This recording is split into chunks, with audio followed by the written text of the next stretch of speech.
ভিডিওতে সাথে থাকো রবিন ফাইন আর্টস একাডেমি। তো আজকে এই তোমরা স্ক্রিনে দেখতে পাচ্ছ তরমুজ এবং কাটা তরমুজ কিভাবে এঁকে রং করবে। তো আঁকাটা আমি দেখাচ্ছি, শুরুতে কিভাবে আঁকবে। কাটা তরমুজটা আমি দেখাচ্ছি, 3টা লাইন দিয়ে 3টা লাইনকে যোগ করে দাও, তারপর একটা লাইন দাও, বাস হয়ে গেল কাটাটা। এবার আস্ত তরমুজটা এঁকে দেখাচ্ছি।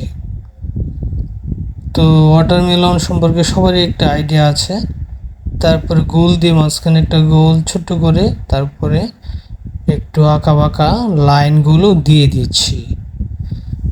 তো এইটা খুবই সহজ, তোমরা নিজেরা খুবই চেষ্টা করলে দিয়ে একবার নিজেরাই এক্সপার্ট হয়ে যাবে কতটা সহজে মানে তরমুজ এঁকে রং করবে।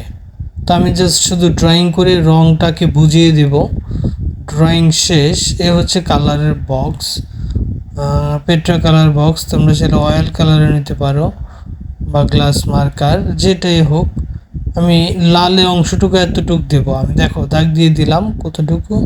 তারপরে আমরা হচ্ছে কমলা কালারটা দেবো এতটুকু, লালের পরে কমলা, তারপরে ওগুলাতে একদম গাঢ় সবুজ যে বাঁকা লাইন। এখন বড় স্পেসগুলাই আমরা হালকা সবুজটা দিয়ে দেব।